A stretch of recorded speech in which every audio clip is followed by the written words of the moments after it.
Magandang umaga sa lahat. Ngayong umaga ay babasahin po natin ang ikalawang kronika, unang kabanata, at magbabagi ng salita ay si Pastor Tim.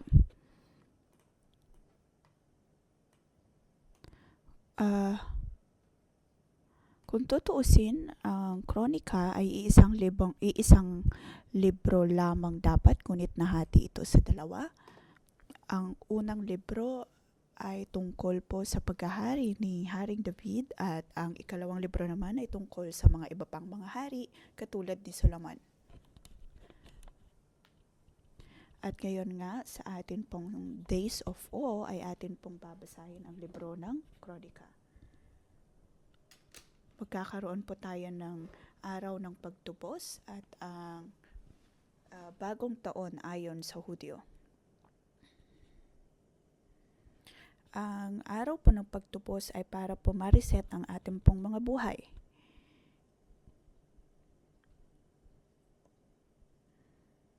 At ang libro ng Kronika ay para sa mga Israelita noon ay para din sila'y matubos. Dapat po natin tanungin ang ating sarili, siyasatin kung bakit mayroong dalawang bersyon sa Bibliyang ito.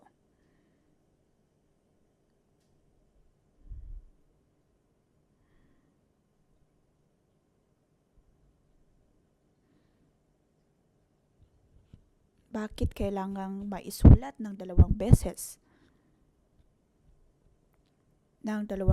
O ayon sa dalawang libro ang mga ito?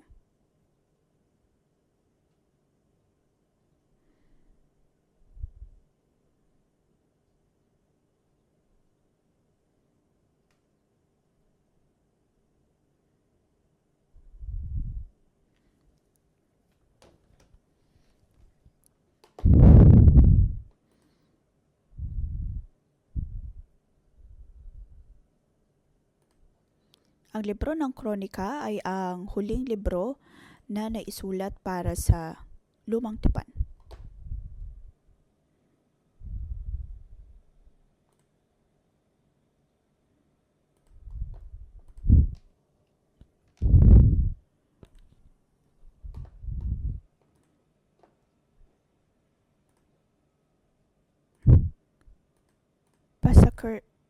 Para sa mga Israelita, ang libro po ng Kronika ang huling libro. Ito ay naisulat sa 400 BC, panahon ni Ezra at ni Nehemiah.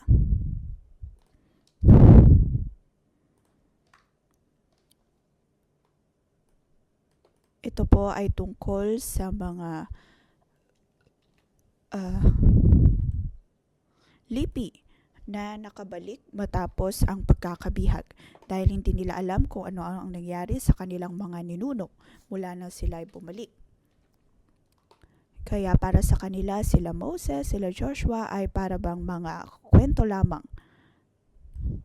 Ang pagtawid ni Moses ay 800 taon na ang nakakalipas mula nang naisulat ito. Kaya ito ay parang nagbabasa ng mga alamat o kaya mito. At para sa mga Israelita, hindi nila alam kung sino sila sa mga panahon na iyon.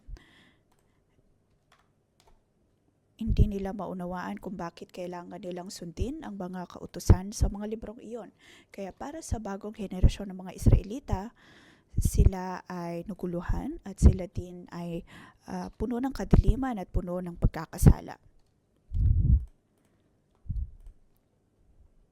At kinakailangan nilang magkaroon ng historical perspective upang maunawan ang kanilang mga sarili. Kailangan nilang maunawaan na kung ano man ang mga nangyari sa kanilang mga ninuno ay hindi lamang mga kwento o kaya mga alamat, mga pabula. Dapat nilang maunawaan na iyon ay talagang pagkilos ng Diyos.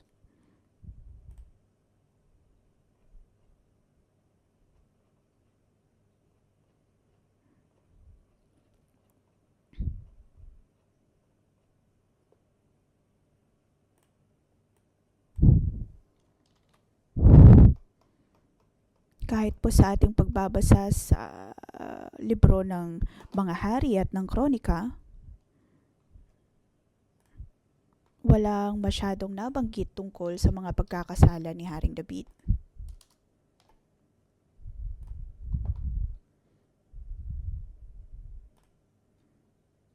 Ito ay ibang-iba sa libro ng mga hari.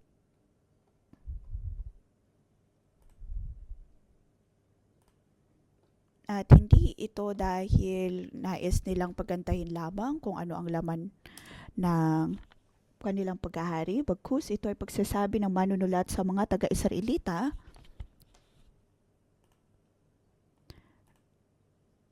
nais nitong ipakita na kung isang kaharian ay dudulog sa Diyos, magkakaroon ito ng kaunlaran.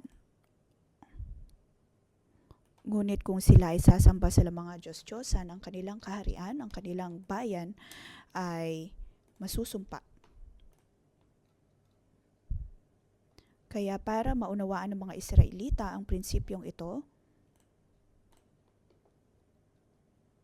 kaya mapapansin natin na para bang napaka black and white ng pagkakasulat ng mga librong ito.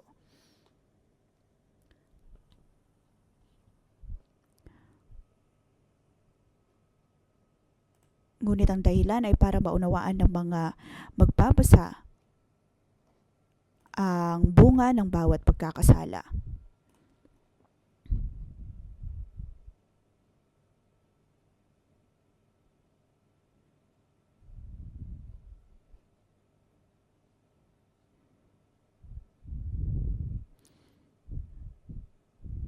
Para sa marami nating mga kapatiran, maaaring para sa kanila ay mito lamang ito at mga pabula.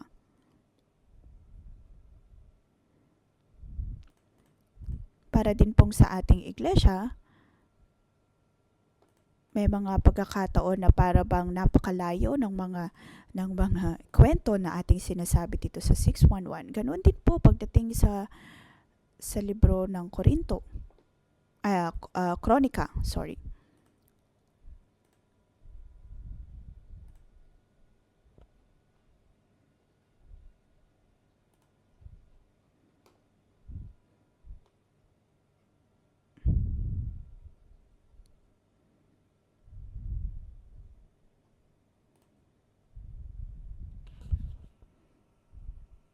Tayo bilang 611 ay dapat din nating mainawaan kung bakit tayo mayroong beach baptism, may mga evangelistic meetings, malaman ang mga nangyari noong unang mga taon ng 611. At sa parehong paraan, pagdating sa mga Israelita, dapat maunawaan ng mga Israelita ang mga nangyari sa kanilang mga hari. Ito ay kumbaga mga spiritual inheritance.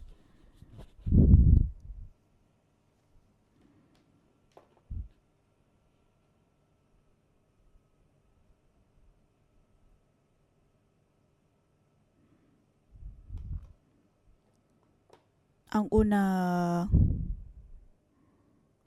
chapter ay nabanggit ang Yada.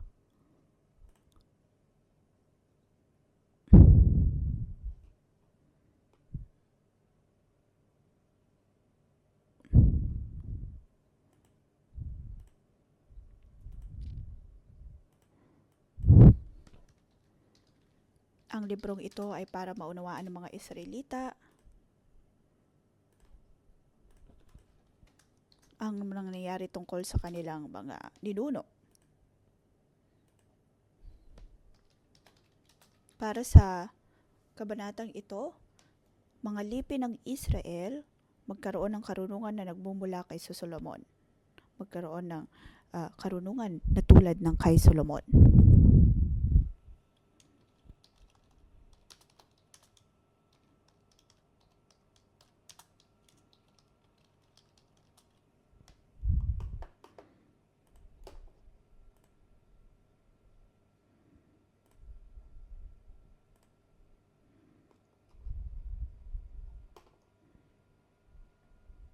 Hindi may pagkakaila na noong panahon ni Solomon ay iyon po ang ginintuang panahon ng Israel.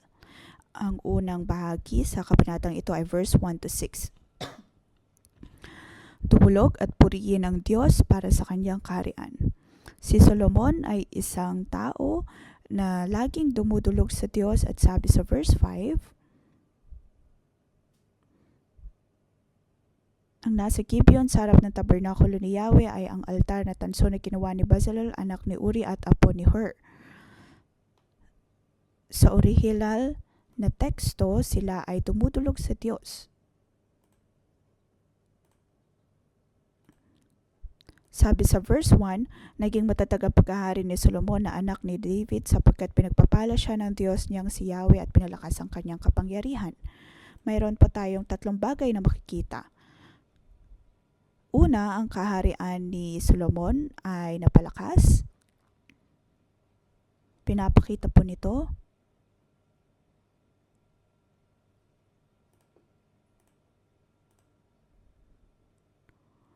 nang maipasa ang kaharian mula sa isang henerasyon tungo sa ikalawang henerasyon. Kung tutuusin ay napakaraming mga kaguluhan. Maraming mga taong magnanais na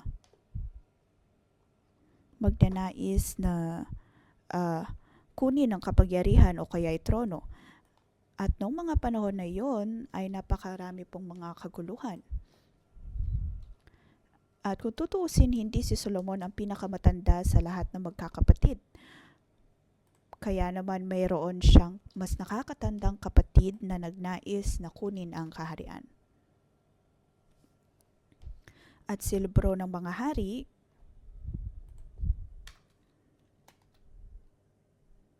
napatay ni Solomon ang kapatid na iyon. Dito makikita natin nabanggit mula sa unang bersikulo pa lamang, nabanggit na ang tungkol sa pagkakatatag o kaya ang kaharian ni Solomon ay napalakas. Ang ibig sabihin ng Solomon ay shalom o kaya ay kapayapaan.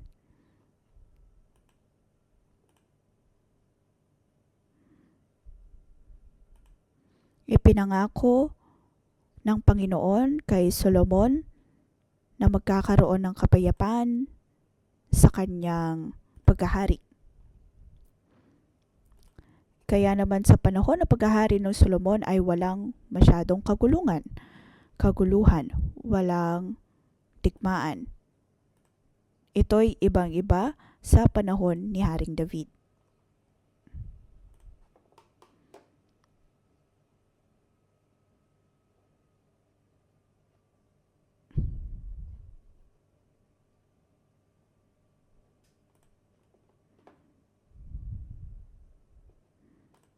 Sa kanyang paghahari, pagtungtong niya sa kanyang kaharian, ang una niyang ginawa ay ang maghandog sa Diyos. Sa verse 3, makikita po natin dito na pinagsama-sama ni Solomon ang mga tao. Sinama niya mga ito sa burol ng Gibeon, sa toldang tipanan na ginawa ni Moses noong sila'y nasa ilang. Ang toldang tipanan ay nasa lugar na iyon.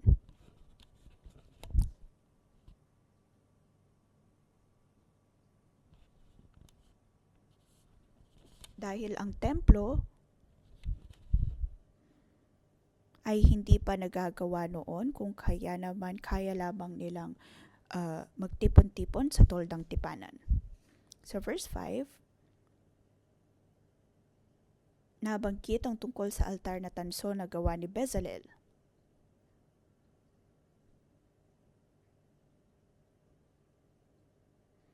Sila ay naghandog ng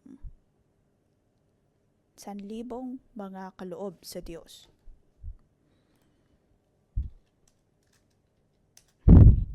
Dito makikita natin na hindi lamang pinuri ni Solomon ang Diyos ng mag-isa, bagkus ay dinala niya din ang marami pang mga tao upang purihin siya. Ang una niyang ginawa ay ang purihin ng Diyos.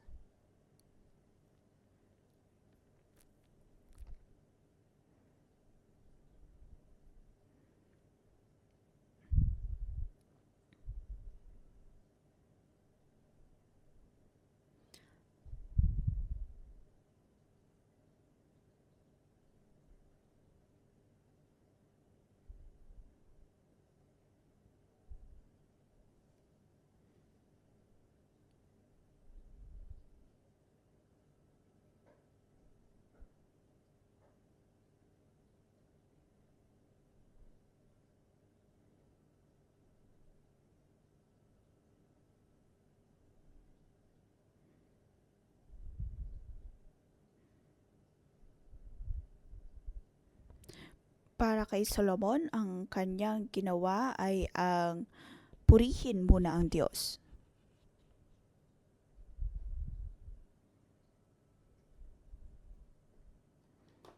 Kanyang inunawa na ang lahat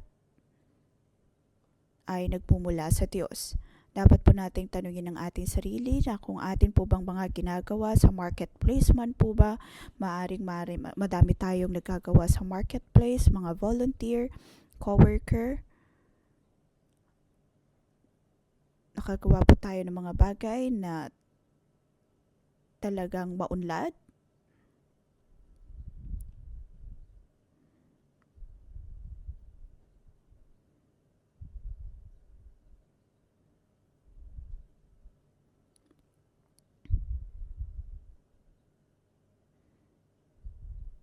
Sa kanyang inauguration ay pinili niya na tumulog sa Diyos.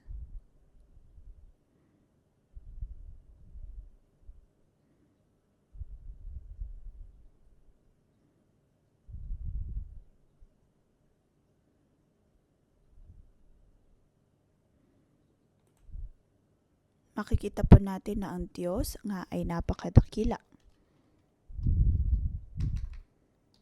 Si Solomon ay mayroong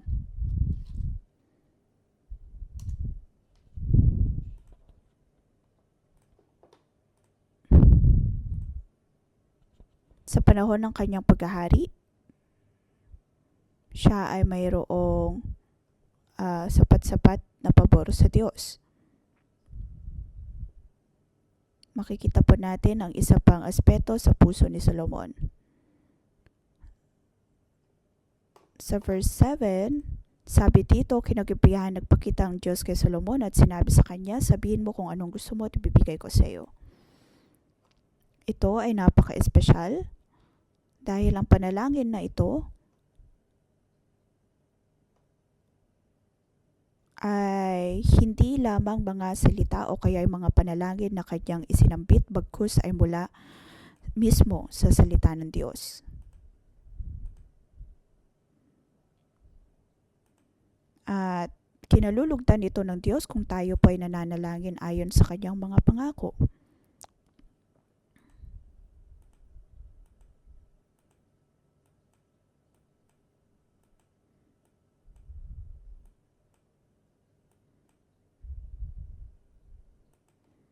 Sabi dito sa verse 9, Panginoong Yahweh, natupad sa akin ang pangako ninyo sa Kanya. Ginawa ninyo akong hari ng isang lahing sindami ng alabok sa lupa. Kaya ngayon ang hiling ko ay bigyan ninyo ako ng karunungan at kaalaman upang mapamahalaan ko ang iyong bayang ito. Kung hindi, paano ko pamamahalaan ang malaking bayang ito? Verse 9 and 10.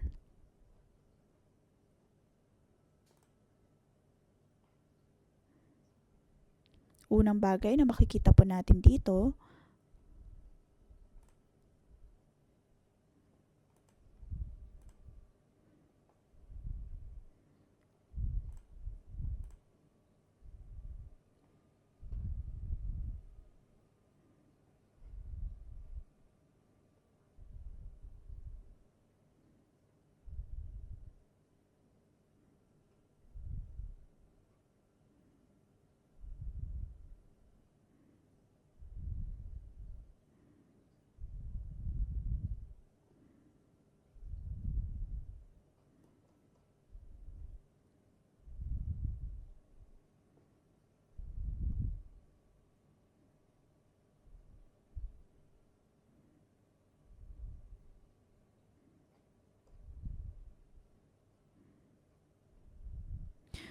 si Solomon ay nananalangin ayon sa pangako ng Diyos.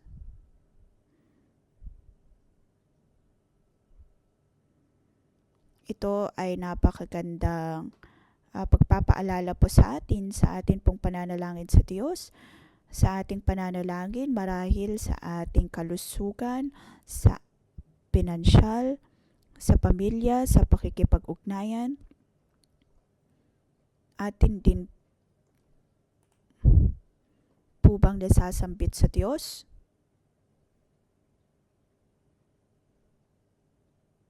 o kaya ang atin po bang mga panalangin sa Diyos ay ayon sa kanyang mga salita.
Ang mga pangako ni David, lahat po tayo ay mayroong bahagi dito.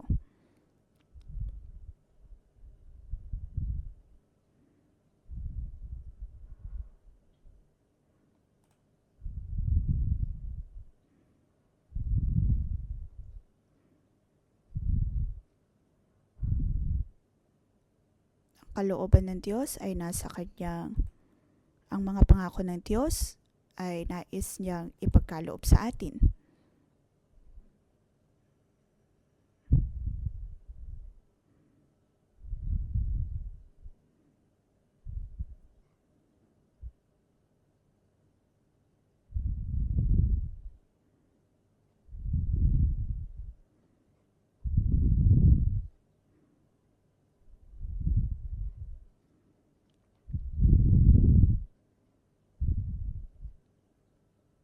Naway manalangin tayo ayon sa kalooban ng Diyos.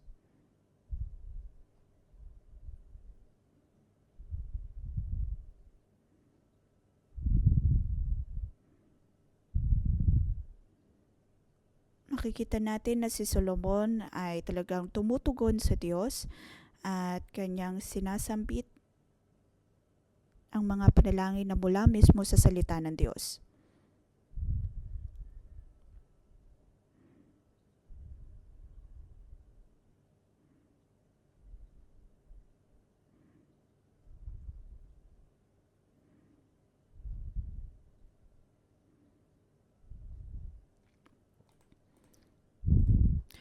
Verse 12, ipinagkakalob ko sa iyo ang inihingi mo at hindi lamang yan, bibigyan pa kita ng kayamanan at karangalan na kailanman hindi nakamtan ng mga haring nauna sa iyo at hindi kakamtan ng mga susunod pa. Hindi lamang kayamanan ang pinagkakaloob ng Diyos kay Solomon, kundi maging karangalan at kapayapaan.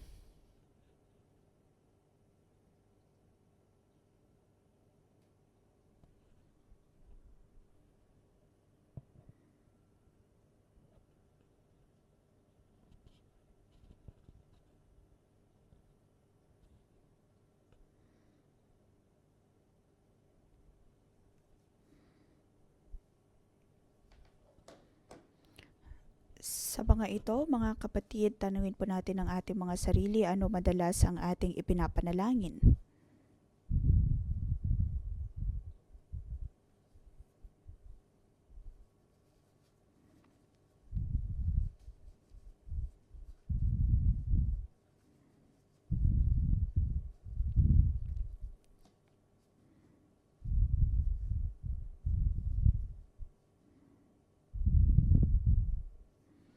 Aking pinapalalahanan ang bawat mga kapatiran, maaaring sa atin pong mga puso na maaaring nais natin na maging cell leader. Nais natin maging maharlikang pari sa ating lugar na pinagtatrabahuan, maging royal priest ayon sa kalooban ng Diyos.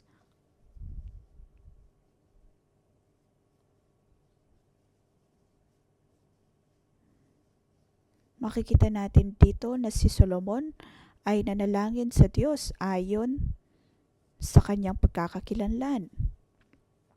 Ganon din po dapat tayo sa ating pananalangin. Hindi lamang tayo mananalangin na magkaroon ng maayos na performance sa ating pinagtatrabahuan, bagkus ay yakapin at manalangin ayon sa ating pagkakakilanlan bilang maharlikang pari. At nang ating maunawaan kung bakit tayo inilalagay ng Diyos sa ganitong mga sitwasyon, inilagay tayo bilang mga pari sa ating mga pinagtatrabahuan.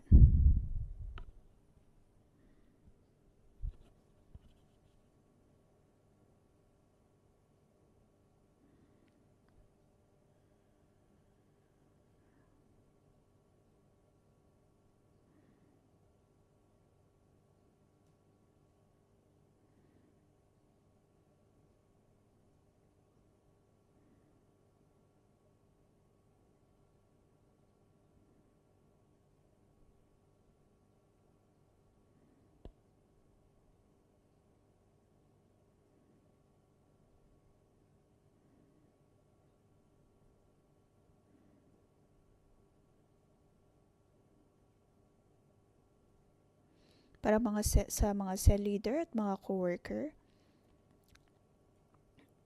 tayo po ay manalangin ayon sa ating pagkakatawag. Kung ikaw naman ay tinawag na cell leader o kaya co-worker, dapat kang magkaroon ng abilidad na magdisipulo at ito ang iyong hilingin mula sa Diyos. Ito po ay pananalangin ayon sa mga pangako ng Diyos.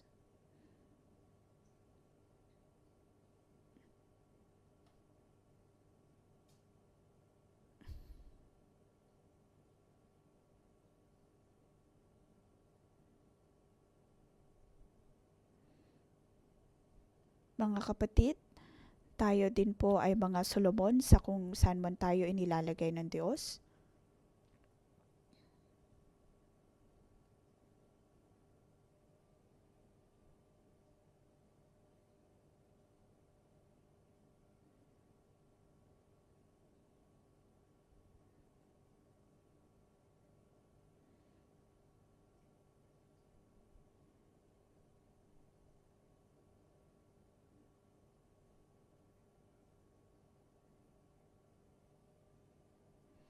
Ngayon, para po sa bawat isa sa atin, lahat po tayo bilang handang maglingkod sa Diyos, atin pong tanungin kung ang atin po bang mga puso ay handa.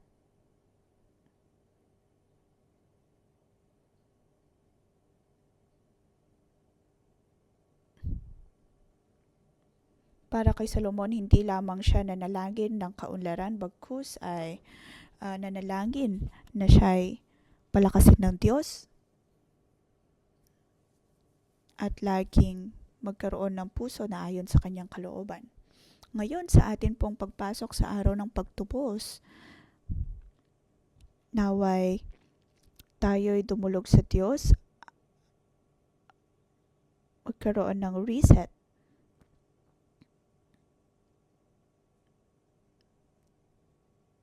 At italangin sa Diyos na tayo'y kanyang pakalinisan, tayo'y magpakumbaba. Ngayon, tayo po ay magpuri sa Diyos.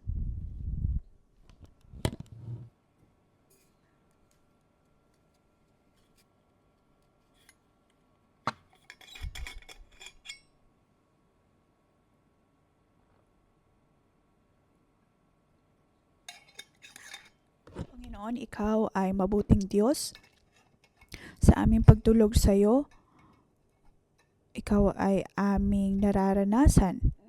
Sa higit pa naming pagdulog sa iyo at pananalangin sa iyo, naroon kang patuloy kaming pinagpapala.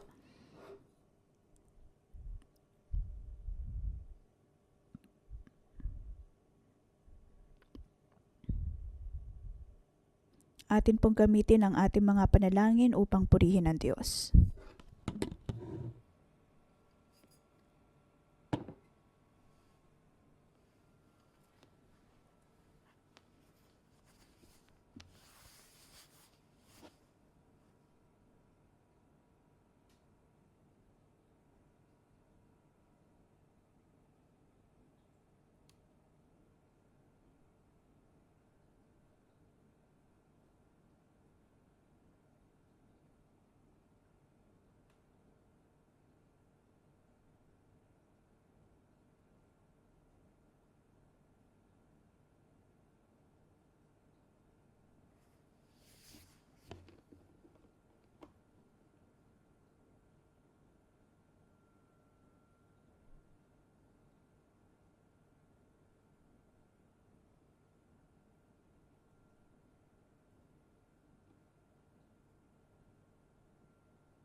Panginoon, Ikaw ay napakadakila, Ikaw ay napakabuting Diyos, Ikaw ay aming pinapasalamatan.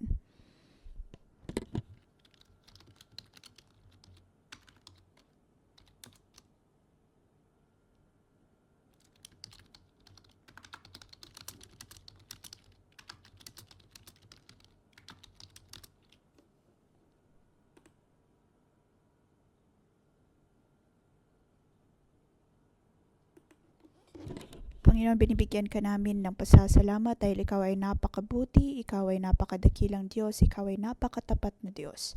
Anumang bagay na mayroon kami, O Diyos, ay dahil sa iyong mga pangako. Panginoon, nais ka naming pasalamatan sa pagkakataong ito. Nais naming ipagkaloob sa iyo, O Diyos, ang bawat naming pasasalamat. Dahil binigyan mo kami, O Diyos, ng kapangyarihan at pinagkaloob mo sa amin ang lahat-lahat. Ngayon, Ikaw ay aming pasasalamatan.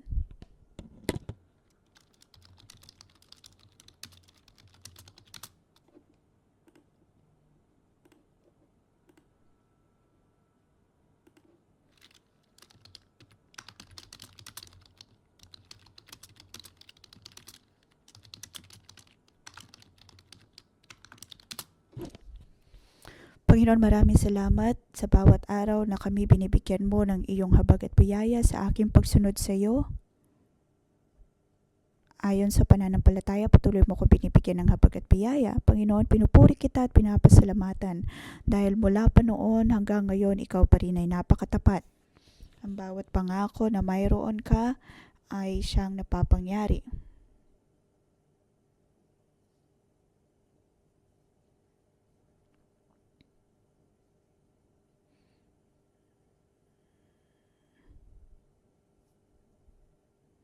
Panginoon, Ikaw ay napakabuti.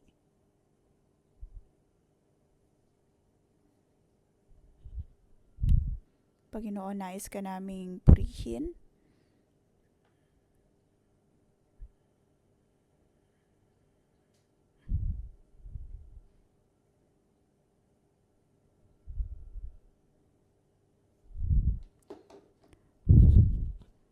Tayo po ngayon ay manalangin ayon sa kalooban ng Diyos. Atin lamang po bang ipinapadalangin o tayo lamang po ba ay nananalangin ayon sa ating sariling nais o ayon sa kalooban ng Diyos?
Panginoon, kami ay tumutulog sa iyo.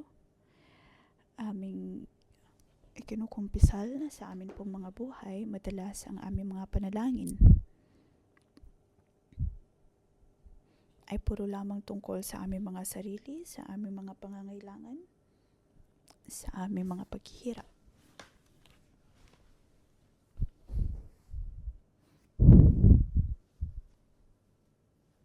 At hindi na nanalangin ayon sa iyong kalooban, ayon sa iyong perspektibo.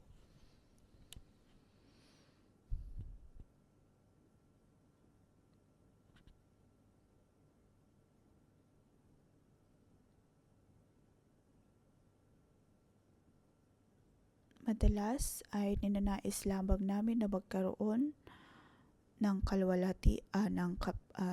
kayamanan ayon sa aming sariling kalooban.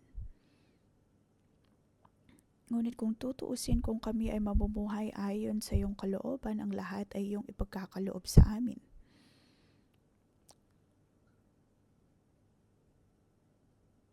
Panginoon, patawarin mo kami kung kami ay mahina sa aming pananampalataya. Tulungan mo kami, O Diyos, sa aming pananalangin. Tulungan mo kami na unahin ka upang kami ay tunay na magkaroon ng ugnayan sa iyo tulad ng isang sanga sa puno nito. Panginoon, patawarin mo kami sa aming maliit na pananampalataya, na sa aming pananalangin, nais namin na pangawakan ng iyong mga pangako, ngunit ang aming mga puso ay puno pa rin ng kawalan ng paniniwala.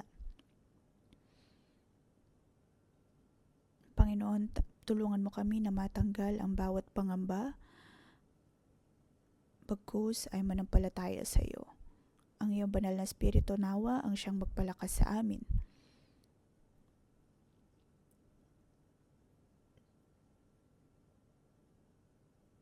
Tulungan mo kami, O Diyos, na laging manalangin ayon sa iyong mga pangako.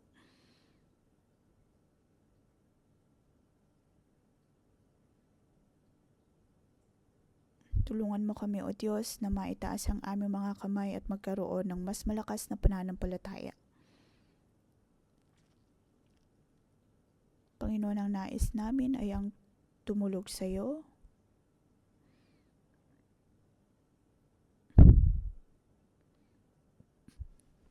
at magbigay kalwalhatian sa iyo. Ngayon, tayo po ay manalangin ayon sa ating pagkakatawag bilang maharlikang pari. Tayo man po ba ay nasa marketplace sa ating pong pamilya, tayo po ay mayroong parehong gampanin. Dapat po tayo manalangin ayon sa kalooban ng Diyos.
Tayo pong lahat ay tumayo at ideklara ayon sa pananampalataya na tayo ay pinili ng Diyos, tayo ay anak ng Diyos ayon sa pananampalataya. Ating ideklara na nais nating tumulog sa Diyos at tayo ay kanyang ginagamit upang maging tulay, maging tagapamagitan ng Diyos at ng tao. Ang lahat ng aking panalangin ay lagi lamang nakatingin sa iyo. Ako ay titingin sa iyo bilang aking Diyos. Ikaw ang Diyos ng aking buhay. Hindi lamang ako mananalangin ayon sa aking panangangailangan o kaya ayon sa aking sariling kahinaan. Ang aking mga mata ay laging nakatuon sa iyo. Ano man, O Diyos, na nais mong sabihin sa akin, ako ay tutugon sa iyo.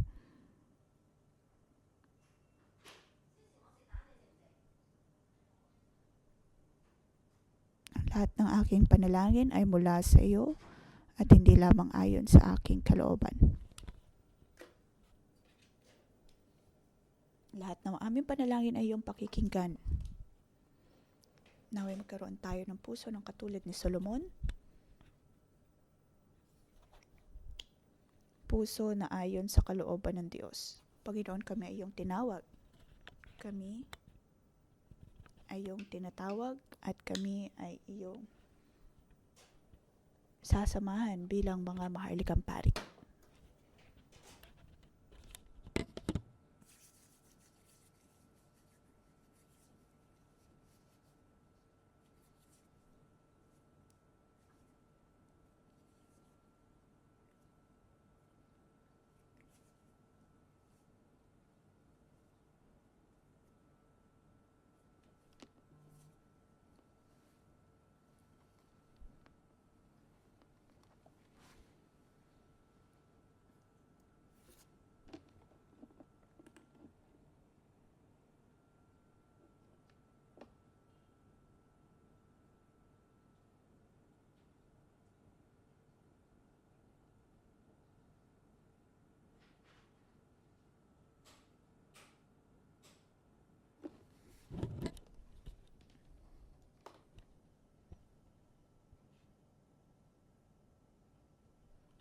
Panginoon, narito kami upang ikaw ay pasalamatan.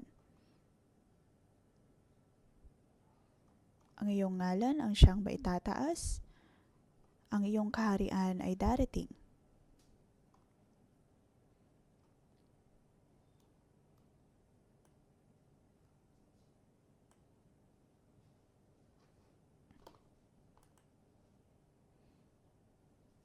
Panginoon, aming makikita ang iyong kaluwalhatian.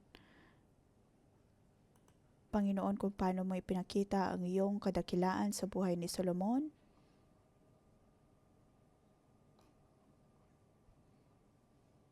kami din ay makakapasok sa iyong kalooban.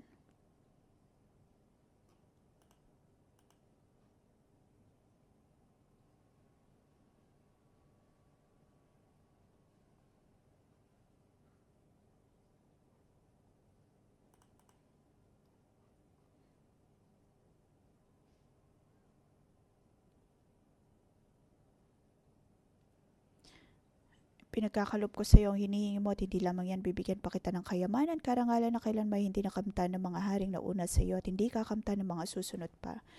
Panginoon, nakita namin kung paano pinagpala mo si Solomon dahil sa tamang panalangin na mayroon siya. Ngayon, Panginoon, kami ay hindi lamang mananalangin para lamang sa aming sarili, bagkus ay para sa iyong kaharian. Nasa aming pagdulog sa iyo, Panginoon, hindi mo lamang kami pagpapalain, bagkus ay pauunlarin. Ngayon, atin pong ipanalangin ang bawat hari, ang bawat mga politiko, kaya mga namamahala sa bawat bansa. Naway ang lahat ng mga namumuno ay katulad ni Solomon.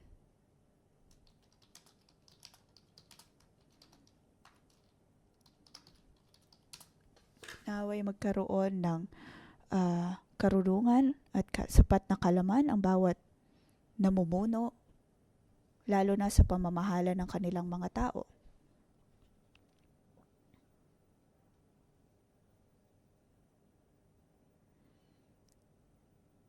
Ipanalangin natin ang kalooban lamang ng Diyos ang siyang mangyari sa bawat bayan.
Panginoon, aming pinapanalangin ang Chief Executive at pinapanalangin ang bawat namumuno sa mga bansa. Aming itinataas ang aming mga kamay.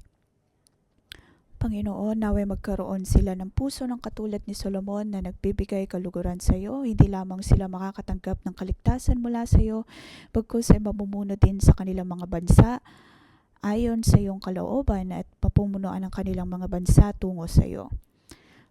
Panginoon, maaaring napakalayo namin sa pangitain na ito, ngunit aming dinedeklara na ang bawat bansa ay magkakaroon ng tamang uri ng mga leader na tunay na nagmamahal sa kanilang mga pinabubunaan, mamumuno ayon sa katuwiran at ayon sa katotohanan. Naway ang bawat mga leader ay makatanggap ng kaligtasan at tanggapin ka bilang kanilang Panginoon at Hari.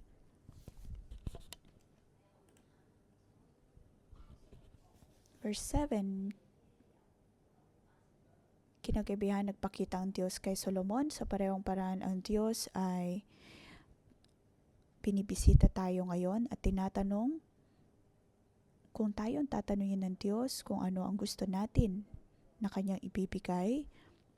Siyasatin natin ang ating puso at pag-isipan, ipanalangin kung ano iyon.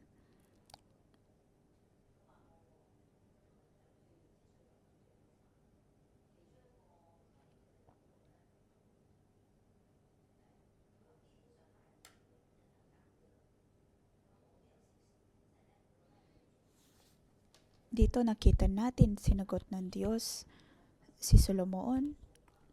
Hindi mo hiniling ang kamatayan ng iyong mga kaaway o pahabain ang iyong buhay. Sa halip, ang hinihingi mo'y karunungan at kaalaman sa pamamalakad sa bayang ito na niloob kong pagharian mo.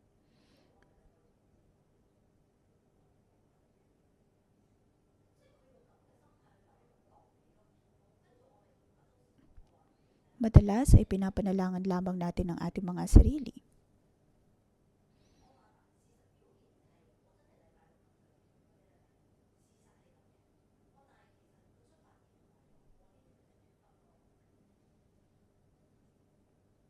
Sa pananaw na ito, dapat nating maunawaan na tayo ay niligay ng Diyos sa mundong ito para sa isang magandang dahilan.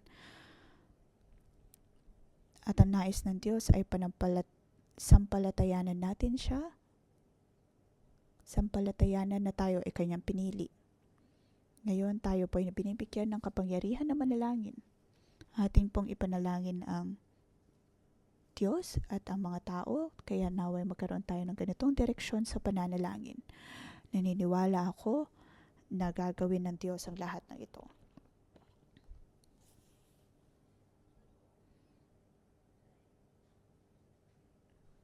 Sa atin pong pananalangin, tayo ay patuloy na pagpapalain ng Diyos.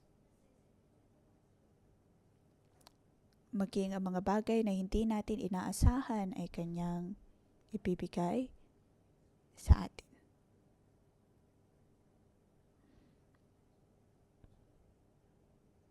Naway magkaroon tayo ng puso na mahalin ng Diyos at mahalin ng tao.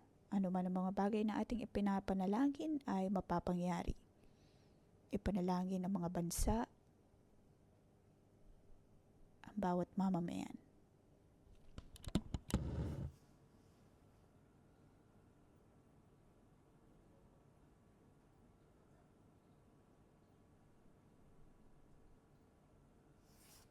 Panginoon, pinupuri kita at pinapasalamatan.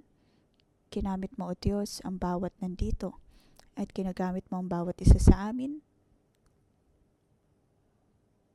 Kami ay iyong pinili at ikaw ay laging sumasama sa amin. Kung ikaw ay kasama namin, O Diyos,